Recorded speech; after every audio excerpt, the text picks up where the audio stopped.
Thank you very much. Thank you very much for the introduction. I'm very, very pleased to be here. So thank you for the invitation. I'm going to present this workshop, which is titled Wind Turbine Fault and Damage Diagnosis based on machine and deep learning algorithms. I would like to keep on giving some thanks also to my collaborators, Christian Turbine and Francesc Pozo, as well as students like Brian Puruncajas, Ángel Encalada, María del Cisne Feijóo, and Giovanna Zambrano, because this presentation would not have been possible without their collaboration and hard work. The outline of the presentation is pretty simple. The idea here is first to introduce the topic of wind turbines, of course, in the context of SHM and condition monitoring. And after that, I will briefly explain 3 research papers that were recently published in this area.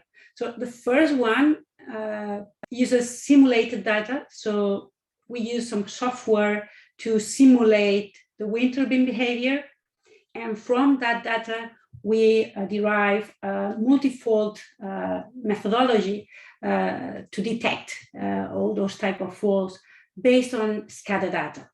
Then the second paper is based on real data. So in this case, we have a real wind farm in production, and we use the real SCADA data to diagnose a main bearing fault. And the challenge here was to predict that fault some months in advance. So it really makes sense for a wind turbine operator to have some months in advance in order to really plan the maintenance and be able to plan that in a window time where there are no winds available, or where he or she can have the pieces to repair. So you can really plan ahead. The third paper uses a completely different type of data. It's an experimental data. So we have a laboratory here at the UPC, and in this case, it's a downscaled replica of an offshore wind turbine. And we are using this laboratory data to develop a damage detection methodology for this type of foundations, jacket type. So I will start with the introduction. This is very brief, but just to have an idea of, okay, what are wind turbines? They are some sort of devices that convert the kinetic energy in the wind into electric energy. And what is very important for structural health monitoring and condition monitoring is that they are huge. In the last decades, they have increased their size dramatically. The fact here is that the power they are capable of generating, it's completely related with the swept area of the rotor. So of course, if we can make them bigger, we can generate more power. So that's the main reason. Nowadays, they are huge structures. So it's really a challenge to monitor their health. And in this sense, SHM and also condition monitoring are very important. Wind farms, I think nowadays we can see a lot of them onshore. But lately, the wind energy sector is moving offshore. We know that there we can have steadier wind speeds, also higher wind speeds, and also it's much easier to find a placement, to find a free place to locate them. So I would say that research nowadays is almost completely focused in this offshore type of wind farm, because the future looks like is there. Yeah? In this workshop, we will see some results related to onshore wind turbines, but also some SHM application related to offshore. This is very brief because, of course, SHM is very well known by all the people here. But just to make an introduction to, condition monitoring and SHM they are not exactly the same, but they are very related. Yeah. So yeah, SHM, we know what it is. We need a a sensor network to monitor the changes in the material and geometric properties of different structures.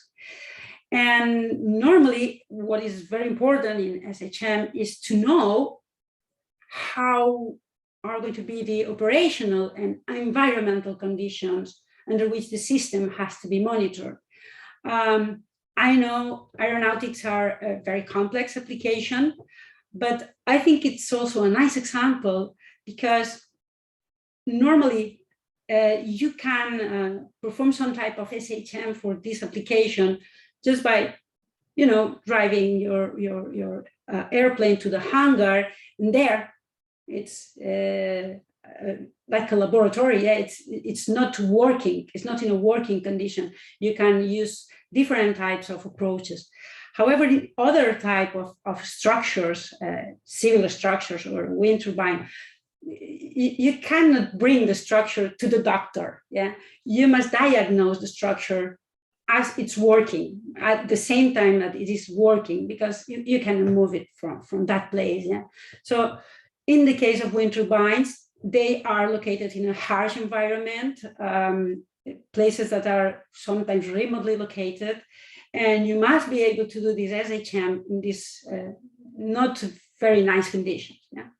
And also, we know that wind turbines work in a wide variety of conditions, all of them being normal for them, but you can have very low wind speeds, but you can also have very high wind speeds, and the wind turbine must be able to work in all those situations.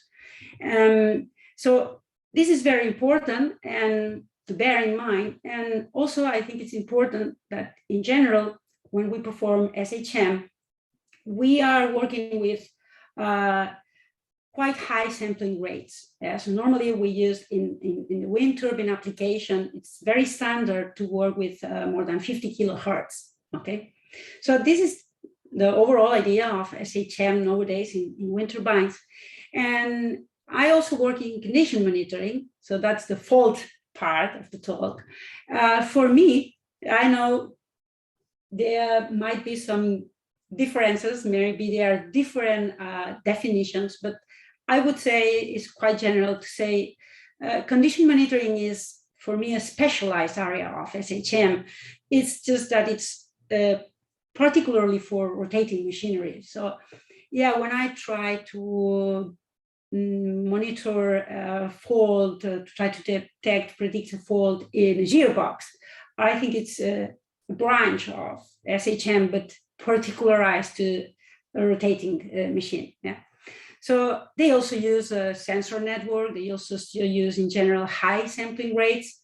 And we can have different type of sensors, not only maybe accelerometers, but also we can have other types of sensors like number of particles in the oil of the gearbox, or other sensors related to electric or latent pitch monitoring.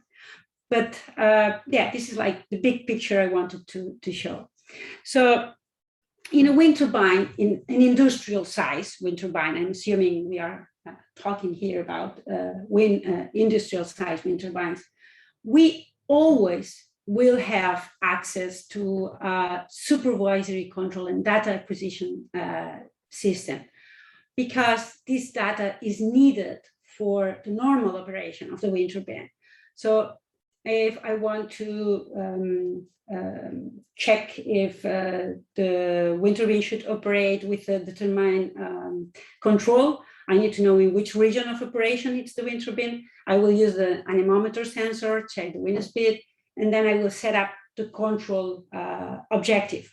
So the control objectives will change depending on the operation region. So I need a lot of information from this SCADA data in order to be sure that the wind turbine is operating normally.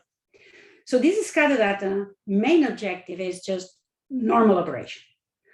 But now we have a lot of wind farms that have a lot of historical data, maybe years of SCADA data, historical data, that were just stored, but they didn't know that this data could be very helpful to predict future faults. So nowadays that we are in this area of artificial intelligence and big data, it has been seen that SCADA data can be very useful for this other application.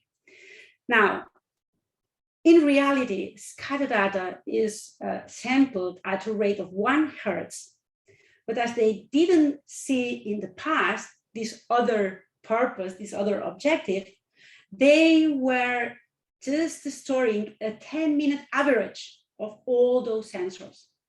So that means right now we have a lot of data, but it's a very low sampling rate data. So compare the 50 kilohertz sampling rate from specific monitoring sensors compared to SCADA data that usually, if we have access to it, is going to be 10-minute average.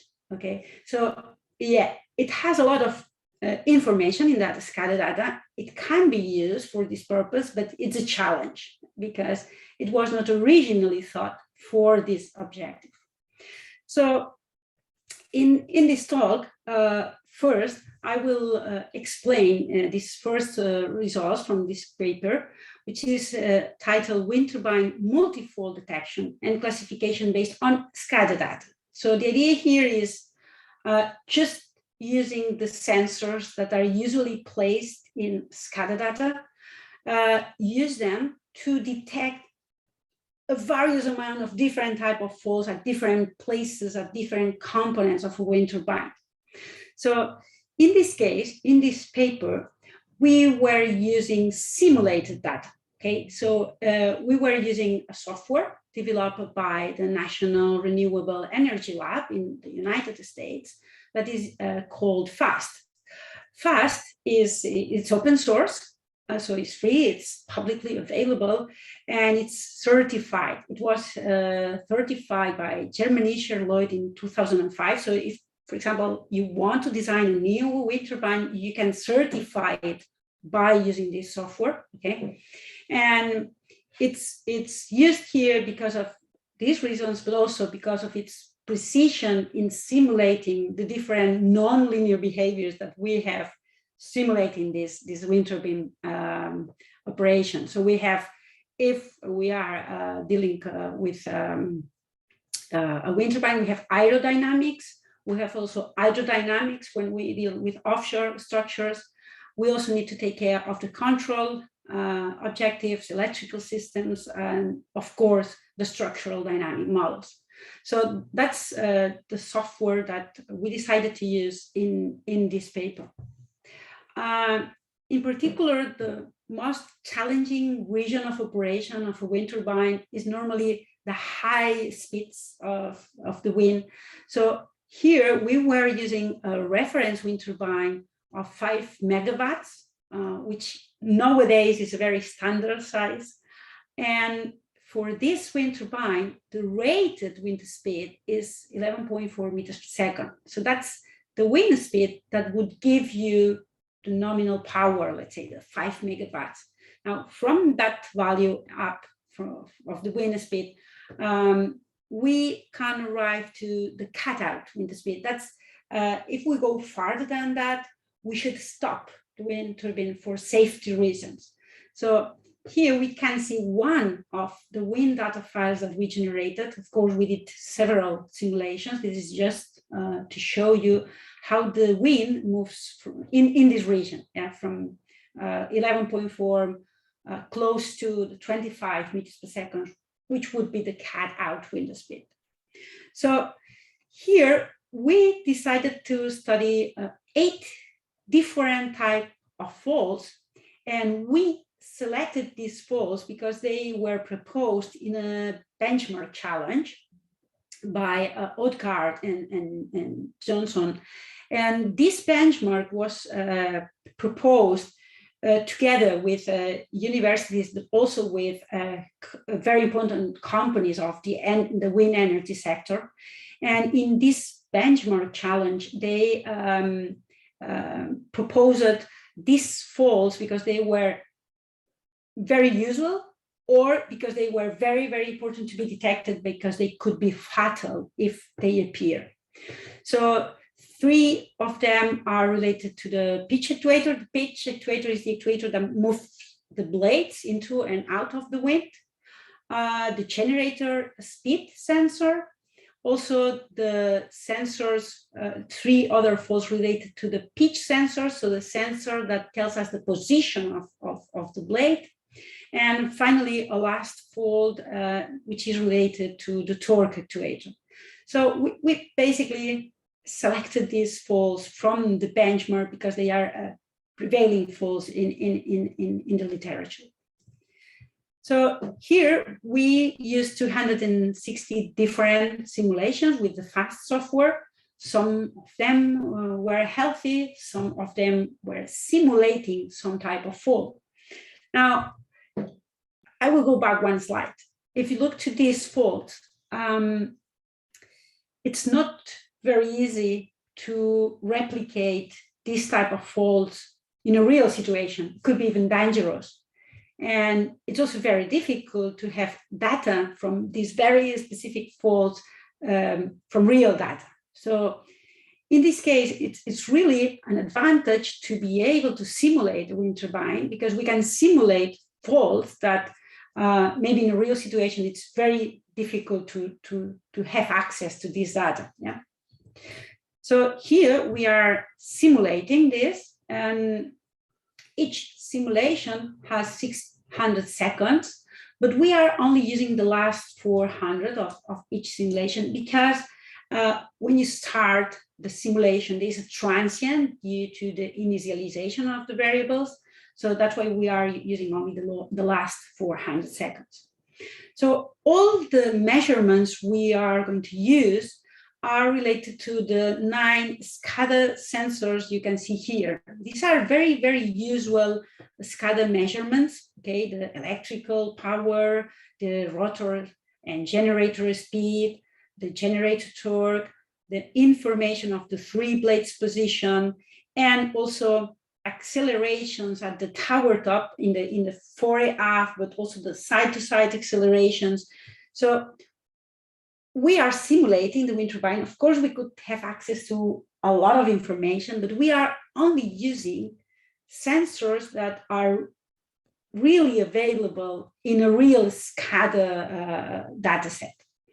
Now, here we are simulating with a very small time step because of the simulation, but when constructing the fault detection strategy, we are using the standard sampling period of SCADA data, which is 1 hertz, so 1 second sampling time. So this is like the summary of the flowchart of the strategy. Yeah, the idea here is that we will have some training data, and of course, this data comes from a variety of sensors that have different magnitudes. Maybe power is in watts, so it will be around of millions. And then I have the rotor speed, which is 12 RPM. So very different magnitudes. So it's very important to scale, to normalize the data. And in this work, we are using a feature reduction strategy, which is called principal component analysis.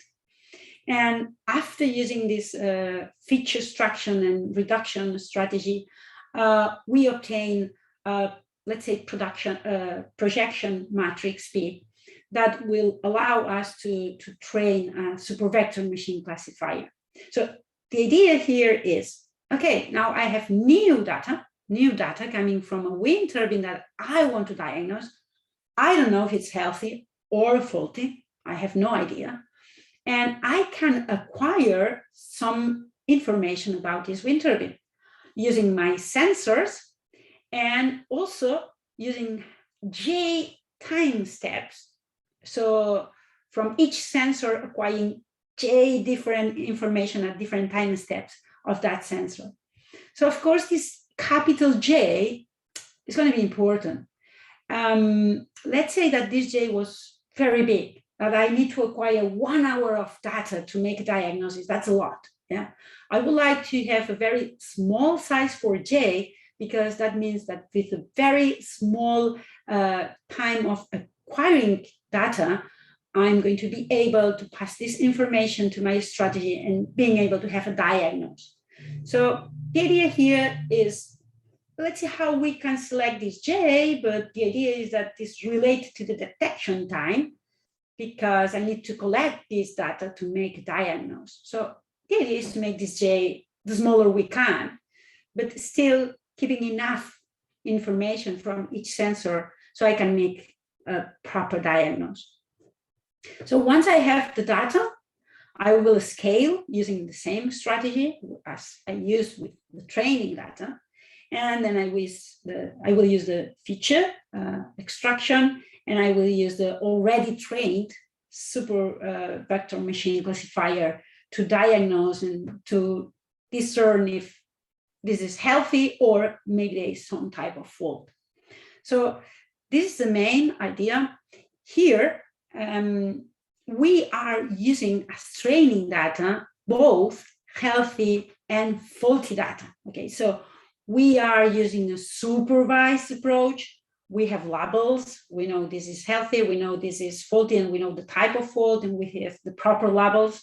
So in this sense, it's an ideal situation, yeah, because we have all this very well labeled tagged data. Yeah, so as I already explained, the idea here is that the value of J should be minimized. In the challenge, the benchmark challenge that we are using, they set like a fault detection time requirement for each of the faults.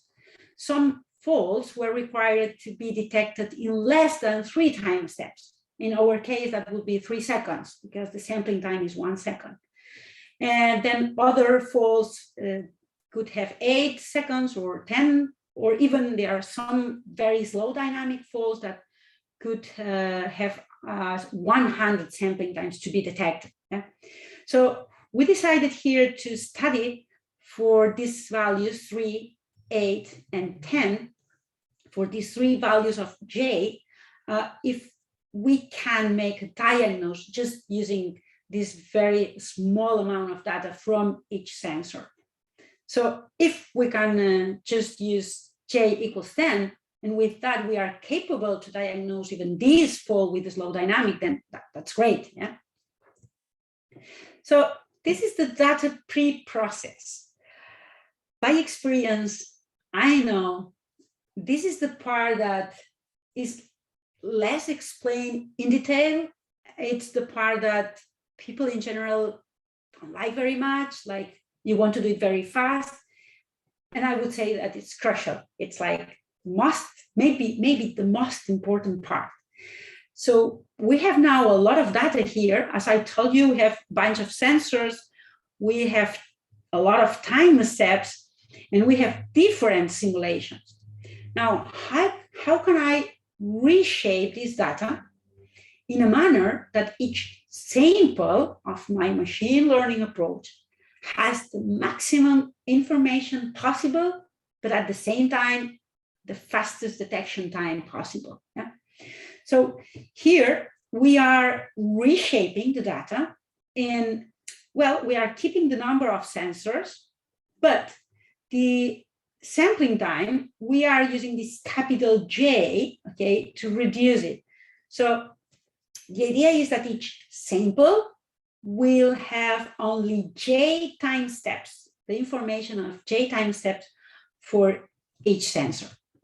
So at the end, I will have in each row a different sample. Yeah. So I know I tried to illustrate here with colors. The idea is that I will start with the blue, I will put it here. And when I have J time steps, the red ones will come to the second position and so on.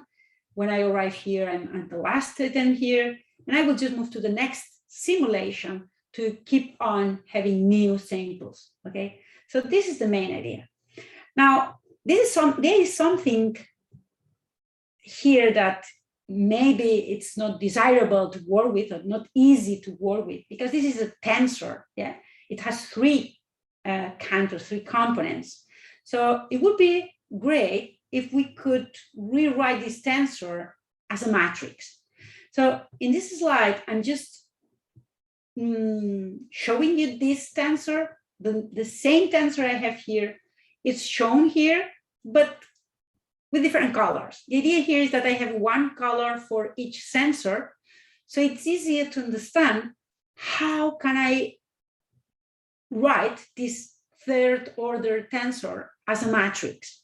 The idea is quite simple. I will place the information related to the first sensor first in this matrix, and then I will like concatenate the information from the next sensors, second sensor, and so on in the next columns.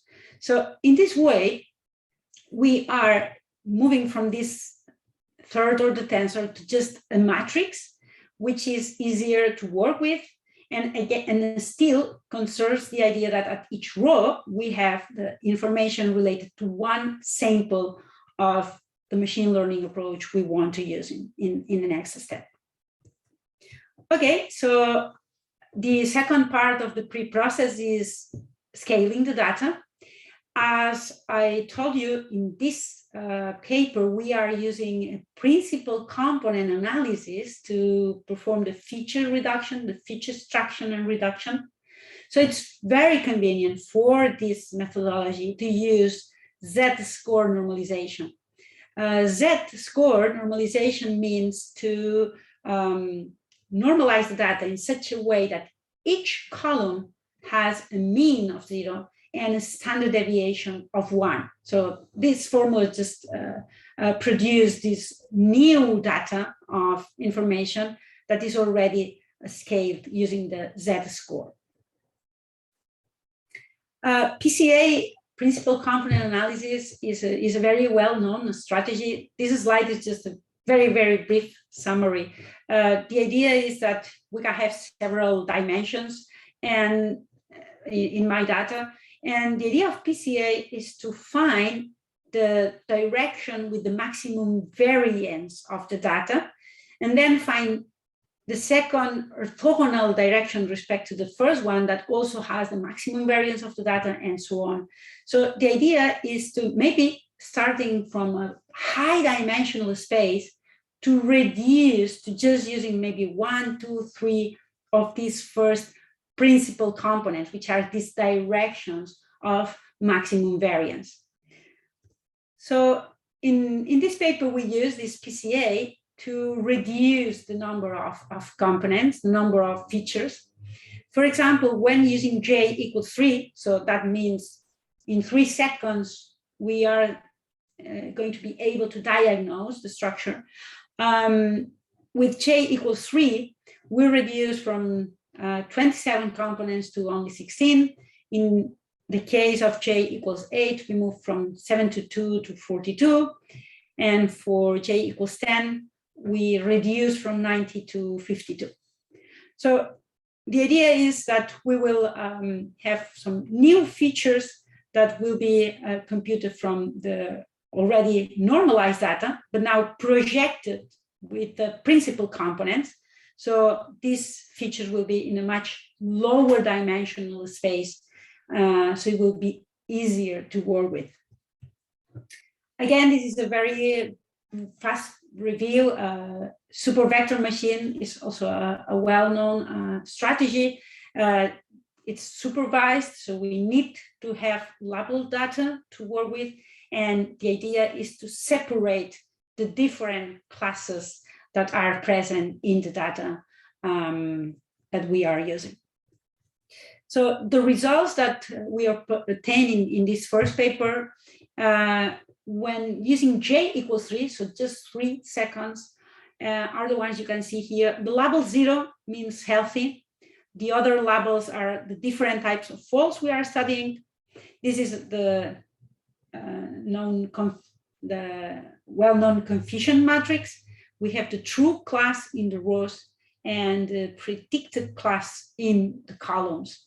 So you can see that the diagonal terms are have a good behavior, have 90% in almost all cases, and only the first fault is 77% well diagnosed. In other cases, is confused with a healthy case or with another fault that is at the same component, because the first and second and third fault, they were all related to the pitch actuator. If we increase J, instead of J equals 3, we go to J equals 8, of course, we will have much more information at each sample, and the methodology performs better. Yeah, we improved the results. Even in this case, we improved a little bit. Yeah, and if we even increase that more to J equals 10, we can also improve that results. Yeah, still the complicated fault here seems to be the first one related to the pitch actuator, but even with this case, we can see that the results are pretty good. So just to summarize this first contribution, the good things, I think I already told them. So I will go to the things I want to improve. Okay. So what I want to improve from this work is that, yeah, we use label data. Yeah. And that's nice. If you are simulating the data, you can do that. But in a real situation, it's not that simple. Even in the case you can have label data, maybe you have very few from the faulty condition and a huge amount of label data from the normal behavior. So it's an imbalanced data set, and that's not also easy to work with. So that's something we should improve. And yeah, you needed the faulty data. Yeah, and also in some real situations, it's not that easy even to have some faulty data that already happened. Yeah, ideally, you would like to have a methodology that is capable to predict, to detect faults and damages prior to appearing in your system. Why do you need a historical behavior of them? It would be perfect if you could diagnose that even before anything happened there. Yeah? So if we could improve these two things, that would be great. Yeah? And well, that's what we tried to do in the second paper. Now, this second paper, it's related to wind turbine main bearing fault prognosis, again, using only SCADA data. Okay, so here we are concentrating in a very specific component, the main bearing, and we want to predict the fatal fault before it happens. Now, in this paper, we are using real data from an in-production wind farm, the one you can see in the picture. Because of, let's say, a non-disclosure agreement, I cannot say exactly where it is located, but it's in Spain, okay? And, you know, these are 15 years old wind turbines. The meaning of that is that they are quite close to their lifetime, yeah, to their expected lifetime. So the wind park operator doesn't want to invest a lot of money in new sensors to monitor future faults. What is perfect for the wind turbine operator is, can we use the data that we already have from years ago, the SCADA data, and from that, being able to extract some useful information. So that's when we started working in this area. The Smartif company that works in this type of problems called us, and we work with him, with the company. And the purpose here was to predict this type of fault just using the SCADA data because of this real problem. Yeah. So as I told you at the beginning of the lecture, the real data, the real SCADA data from some years ago is 10-minute average, because they were not storing the whole 1 Hertz values, because they didn't thought in the past that could be useful. Yeah? So this means they are very low sampling rate. But on the other side, yeah, you have a lot of information. You have the mean, the maximum, the minimum, and the standard deviation of each one of the variables in the SCADA data. I just tried to show you here in this slide, we have a lot of types of measures, some related to temperatures, other related to, well, here we have a lot of measurements related to temperature, others which could be noted as exogenous variables like the ambient temperature, the wind speed, the turbulence of the wind speed. So we have a bunch of measurements that we can use, but with this problem or this challenge of being very, very low sampling rate. This is the main bearing, okay, the part that we want to predict the fault. Let's say at almost no extra cost, and we cannot add any sensor here, but just using the already available scatter data. A main bearing is huge. It's the main bearing of the wind turbine, so it's meters. Its size, if it's different, various meters, and it can break in various kind of ways, yeah, because you can have a crack in the outer or inner rings, you can have a problem in the cage or in the rolling elements themselves. So it's not that easy to predict this type of fault because it can break in different ways, in different manners. So as I told you, the scatter data is challenging to be used for damage detection because its initial purpose was not that. Yeah. So it's highly variable. It depends a lot on the operational conditions. It's always changing. It's affected by seasonality. Here in Spain, we have very different temperatures between, let's say, January or August. Yeah, so we have these different measures related to temperature that are strongly affected by the seasonality. As I said, it's lower sampling rate, and it's rarely standardized. If you work with one manufacturer and you change to another wind turbine manufacturer, they will have completely different ways of having that scatter data information. So that's something I think in the future will change because now they see the importance of really having this data in a standardized manner. So the idea here is, this is a very strong challenge, and I think it's almost impossible to solve this problem with a supervised approach.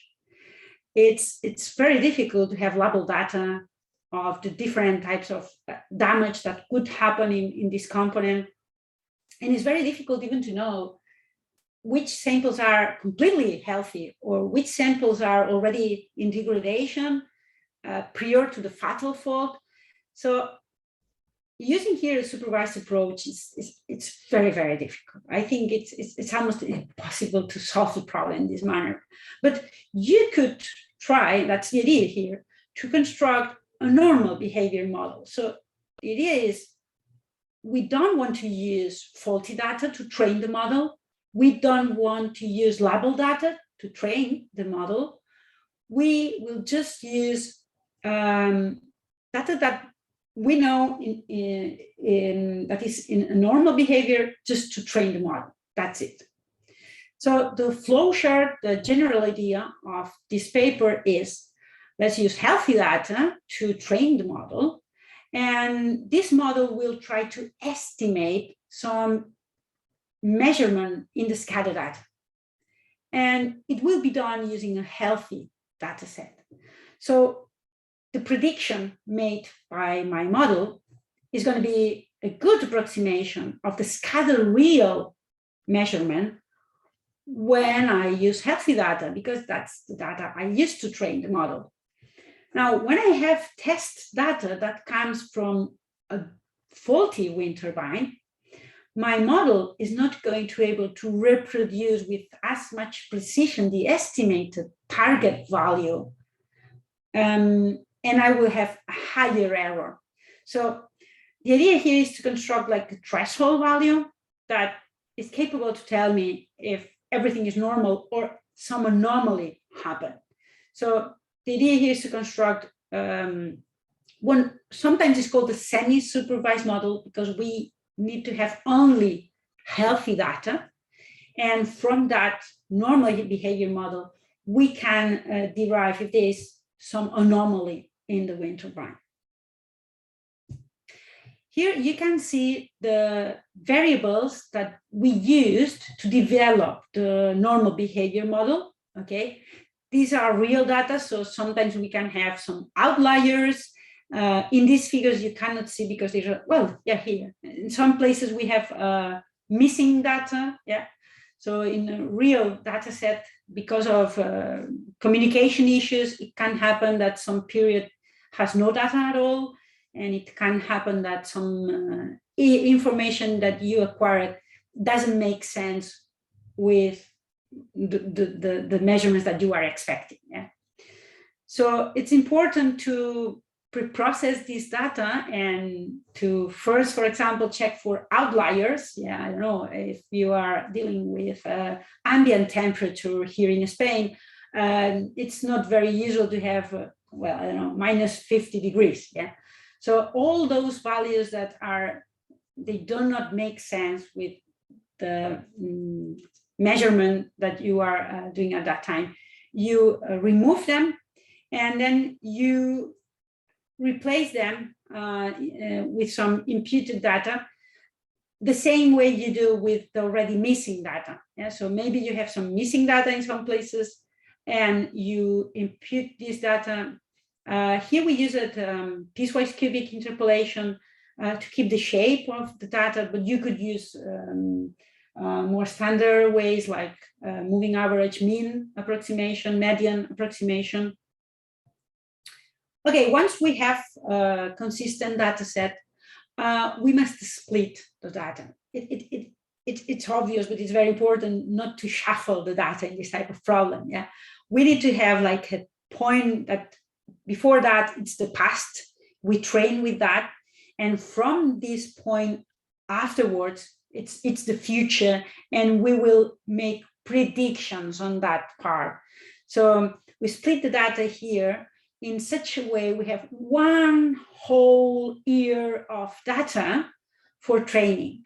And we are not filtering the data and using like, I'm only going to use data from region 3, very high wind speeds, and I will only train my model with that wind. Or just using specific regions of operation. The idea here is I want a methodology that is robust to the different and various operating regions of the wind turbine. So that's why I train with all the possible regions of operation.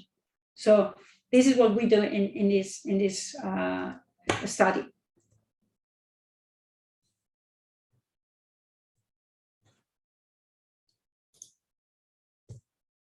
So this is the artificial neural network that we constructed, which is the normal behavior model. The inputs of this neural network are the variables that you saw in the previous slide. You saw the time series. And the output is the main shaft temperature, because this is the measurement that we have closer to the main bearing. So the main shaft temperature is the measurement that is more closely related to the component we want to check if it's faulty. So that's why we selected it to be the target. So we use the information from other sensors, and our neural network will estimate the main shaft temperature, but I also have the SCADA data. So I can compare the estimate from my artificial neural network with the real SCADA measurement. As I train these with healthy data, the estimate and the real SCADA data are pretty similar when the wind turbine is healthy. But when a fault appears, when a fault initiates, they will start to deviate. So when the difference between this estimate and the real SCADA data are bigger, let's say, an alarm has to be triggered. Now, this is not easy to decide the threshold and to decide what is bigger. And I will explain you in this slide. Here you can see in blue color, the estimate with the hat, the estimate given by the network. And in red color, the SCADA measurement, the real one. And you can see that in general, the neural network is doing a great job. Yeah. But there are some places that we can have some some error, yeah. And if we just use like the difference between these two, you can see in this plot, the black curve is the absolute error between the exact and the estimated scatter values. And you can see that sometimes, even in a healthy case, we can have some sample with a high error. If I just use this with a, let's say, a threshold here, we would have a huge number of false positives. It would not be usable, yeah, because it would be so much false positives that it would preclude the use of the method. So what we need to check, it's not only that one sample crossed some threshold, but to ensure that what's the persistence of this error above the threshold. If just one sample crossed the threshold, that's not important. But maybe if during 1 week, a lot of samples trespassed that threshold, then that might be a very important alarm. Yeah. So what we want to check is the persistence of the error above the threshold. This is why we proposed a full prognosis indicator. This indicator is very important because otherwise, as I said, we have a huge amount of false positive, false alarms. And this indicator uses as threshold the mean plus 6 times the standard deviation using the training data. And then the indicator is the following one. It's going to be 0 if no sample crossed the threshold during 1 week, or it's going to be 1 if all samples during 1 week, all of them trespassed the threshold. And then I will use this minimum between 1 and n over divided 504. The meaning of this is n over is the number of samples that trespass the threshold in 1 week. And if this value is half of the thresholds, half of the samples or more trespass at the threshold, then that for sure is a hold because the persistence above the threshold is high. Yeah. So the idea here is to have an indicator that is between 0 and 1, being 0 completely healthy, being 1 very important alarm, and all the values in between to decide the importance of the alarm. So these are the results. We are computing here in blue the full prognosis indicator. Okay, we can see that in general is quite close to 0. Yeah, wind turbine 1 was healthy, and the threshold that we computed is not trespassed in any period. Wind turbine 2 had the main bearing fault at this time. Okay, at this moment we have the fault, and the good news is that we are predicting that fault here. So that means like approximately 6 months in advance, we are triggering an alarm and we are advising that something went wrong. Now the threshold that then goes down. That's very usual. Why? Because this type of fault, what happens is that maybe you have a crack that initiates, and then you have some temperature that gets higher, you liberate some heat because of this initiation of the crack, but then maybe the crack stays steady for a long time, and you don't have more release of temperature. So as the normal behavior model has as a target a temperature, you are not detecting anything strange here, yeah? But an initiation of a crack was detected at this moment. So it's very important, even when the indicator then goes down, it's very important if at any moment you have the indicator that trespasses the threshold to check what happened. We can see that at the other wind turbines, everything is healthy. In this wind turbine, we know that at this moment, there was a fault, but it was not a main bearing fault. So Another type of fault was going on here. And of course, the methodology is detecting an anomalous behavior, but it was not exactly the main bearing fault that was, in this case, our fault of interest. And finally, here we have a completely false alarm. Yeah? This wind turbine is healthy. We know by the work orders, nothing happened to it. And here we are having a false alarm.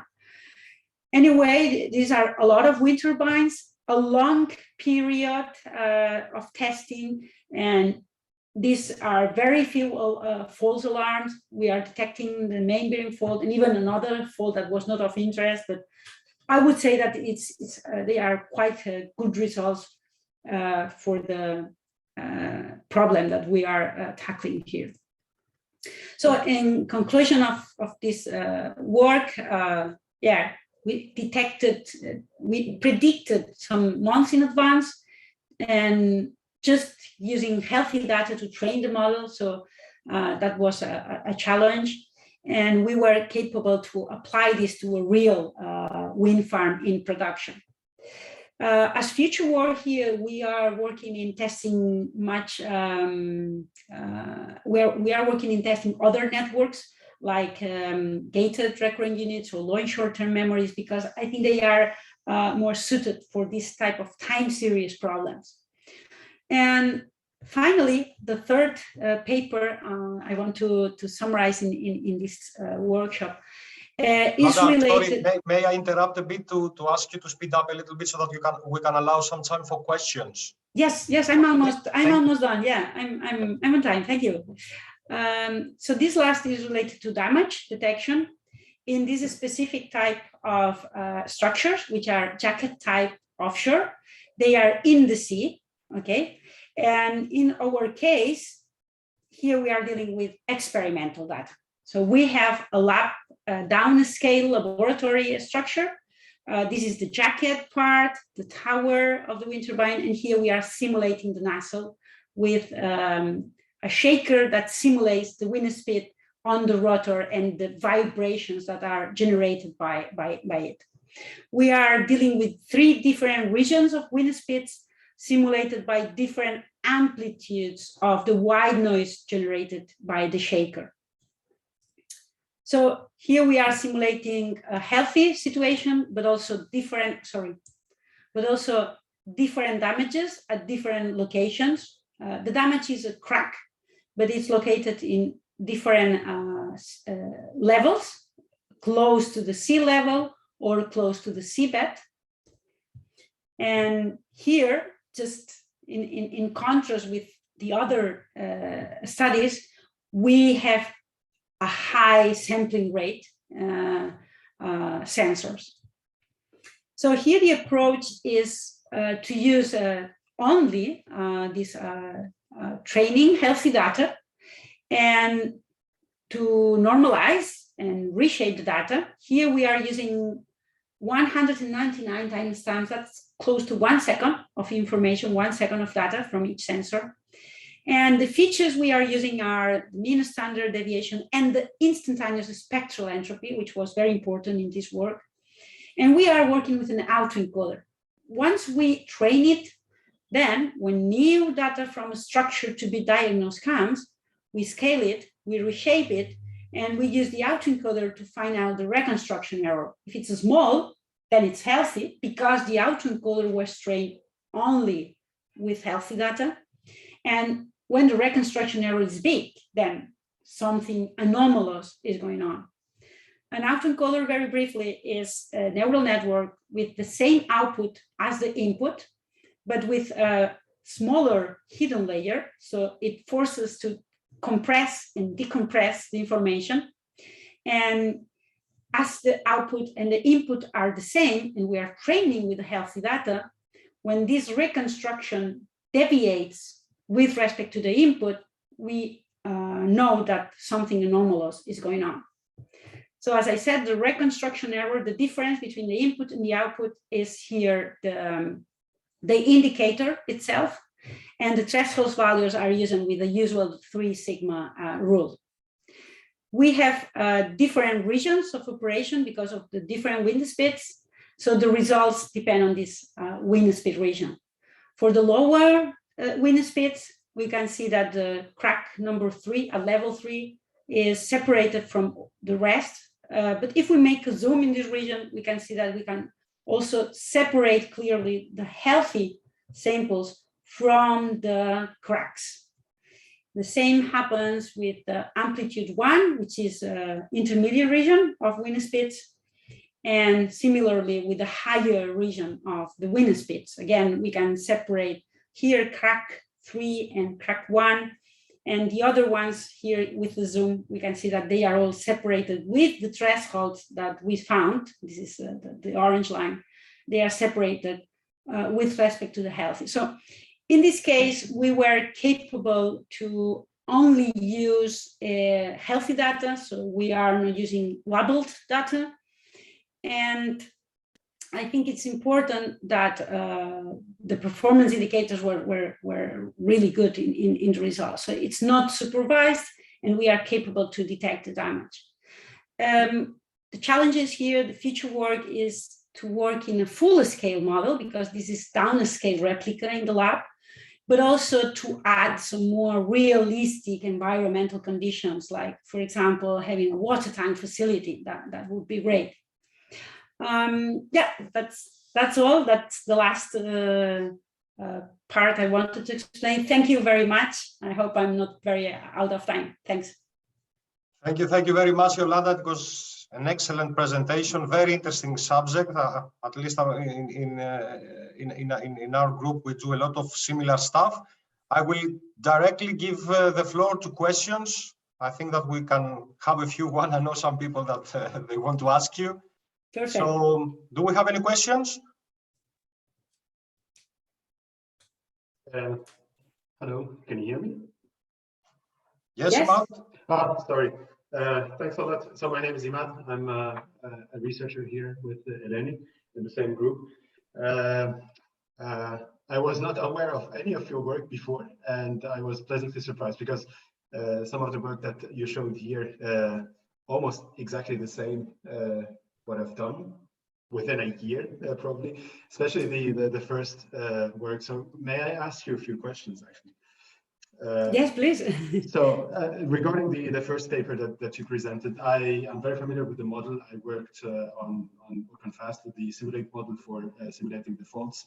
I actually improved on the simulate model, so if you wish, I can also share it with you. I added a few extra tricks to it.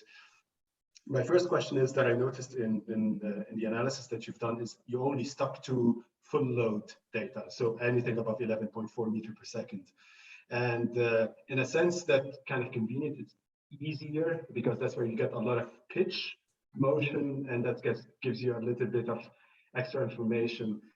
But the moment you go below, or you include data from below, the amount of faults samples becomes, almost nothing, and so the problem becomes a lot harder. And I've done this, and I can share some work with you about it. And the way I did it, I took a very silly approach, and I said I'm going to use almost purely SCADA data, so only statistics, no 3-second, just 10 minutes averages, standard deviations, maximum and minimum from each time series. And I used a random forest, no dimensionality reduction, nothing else. And if you do so, and you pick, you do some sensitivity analysis, and you pick few variables, you're able to solve the problem with, using 3 variables or 4 variables actually. So I could show it. I can share it with you, and it would be really nice to get some feedback. I would love to have that feedback, that information. It really, what you said, it really, you're completely right. I mean, when I explained this, I said, region 3 is more challenging in the sense that the highest speed is high, Yes. But of course, when you are in region 2, the pitch is not moving that much. Exactly. And I agree that some information that might come from those measurements, you don't have it at that moment. Yeah. I also noted that the sensors we are using are these ones, and the tower top both fore aft and side-to-side accelerations, they also have quite important information for the faults. Correct. So yeah, I did not check, but maybe in this second region, when you don't have so much activate the pitch angle, maybe the accelerations could be helpful. Yeah. Another piece of information that could be also useful. I mean, if you use the standard Simulink model, they predefine when a fault happens within a certain time series. For instance, S1 should happen at second 25, and for every simulation it happens at seconds 25. But if you include a kind of a stochasticity to say it could happen anytime during a 10-minute simulation, that complicates things a little bit in terms of the damage detection. So I also included this. That could be also helpful. So the moment you start looking at sensitivity analysis, you can almost get rid of PCA in this problem potentially. I mean, in my case, I was looking at statistics. I didn't look at time series, so that could be a slightly different problem. Yeah, I agree. I mean, in this case, PCA for us really. For the factory machine, maybe it's necessary. Yeah, otherwise you have a huge dimensional space. Yeah. You could use other feature reduction methodologies, but yeah, just using the whole time series initially seems a little bit out of, because of the huge amount of dimensions you have. So yeah. So maybe I can make it quick. So for the second work, that's also super nice.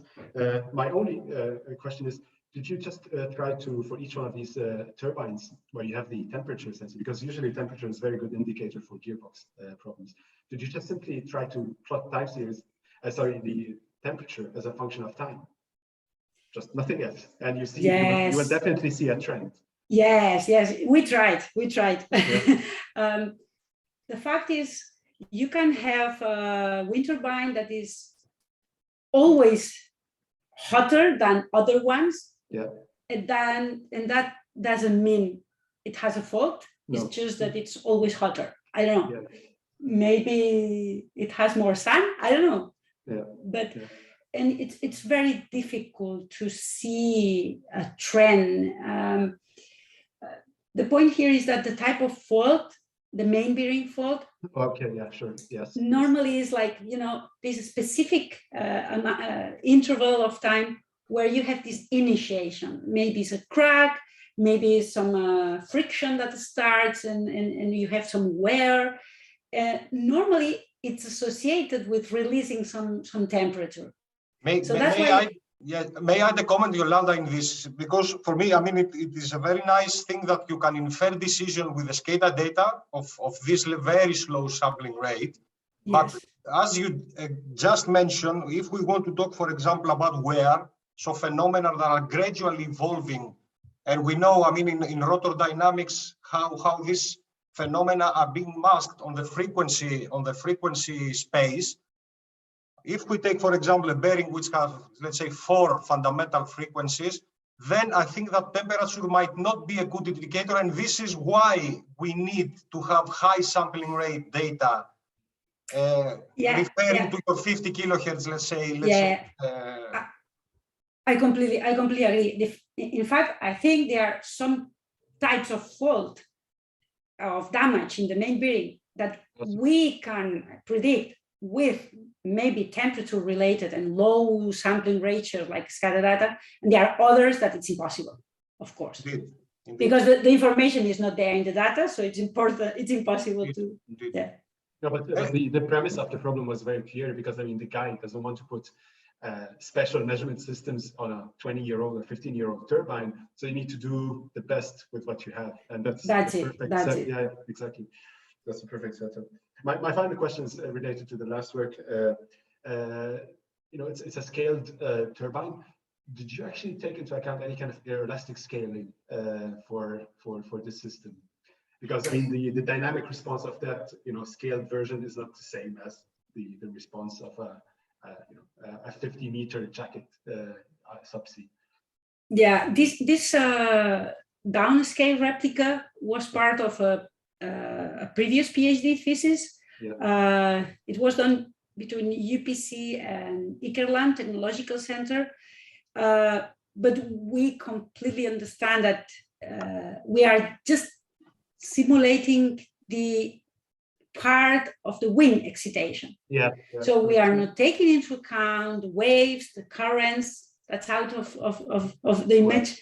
Sure. So yeah, I mean, the environmental conditions, we should really introduce more realistic situation.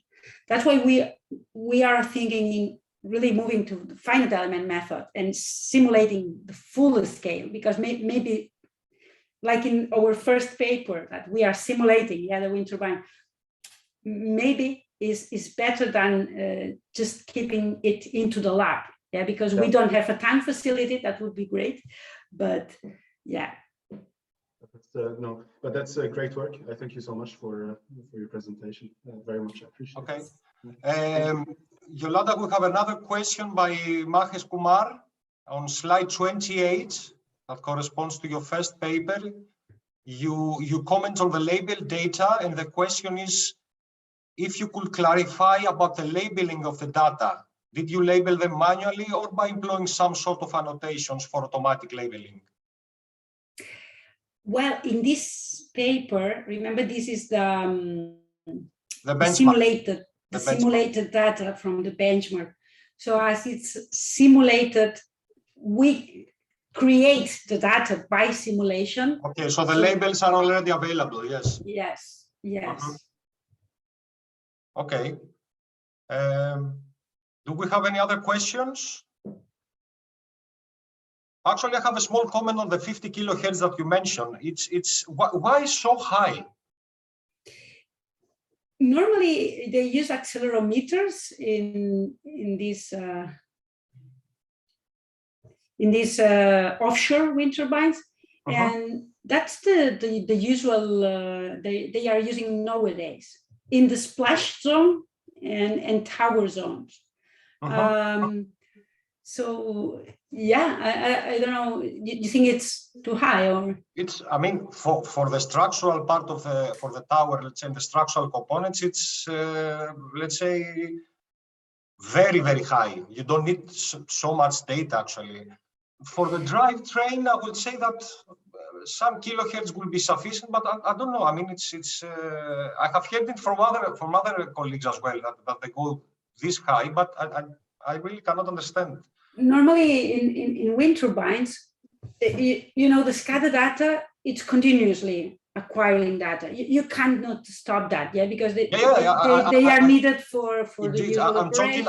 I'm talking about the additional data acquisition system. Yes, and that creates a lot of data that you need to store, and that could be a problem. But in wind turbines, the condition monitoring data, it's only acquired maybe twice per day, and maybe just for 1 or 2 minutes.